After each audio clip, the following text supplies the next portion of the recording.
สบายดีปีใหม่เล่าก็คือมื้อนี้เป็นมื้อสงกรานต์มื้อสุดท้ายแต่ว่าคลิปก็บ่ลงสาแน่จักหน่อยเพราะว่าคลิปลงไปแล้วมันก็ถูกแบนมันลงบ่ได้ก็เลยต้องลงมาอีกฮ้อเริ่ม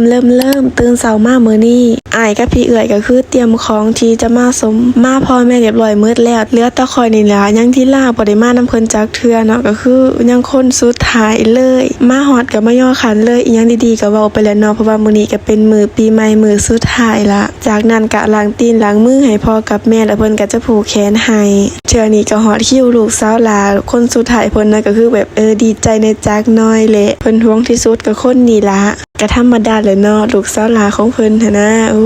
ตกมาปีนี้ก็คือเป็นผู้ใหญ่ขึ้นหลายเติบตื่นดึกลูกสาวคู่มือใส่เวียกใส่งานก็ได้แต่ว่าให้เอาร้านยามใดนี่ก็คือปันแขวกับลีนกัดกันตลอดพอสมมาพ่อแม่แล้วเพิ่นก็คือจะพาไปสมมาแม่ใหญ่เนาะใหญ่สุดในเฮือนเลยแหละลูกหลานก็คือทยอยมาขอให้แม่ใหญ่อยู่ดีมีแรงสุขภาพแข็งแรงอยู่น้ำลูกน้ำหลานไปดนๆเด้อปีนี้ก็คือเป็นปีที่ดีได้แหละที่ได้มาเล่นสงกรานต์อยู่บ้านก็คือมวนสุดๆไปเลยญาติพี่น้องก็คือมาครบหน้าครบตาเลยก็คือมีความสุขสุดๆที่แบบโดนๆเทื่อจังสิได้มาพ้อหน้ากันแบบนี้หั่นน่ะ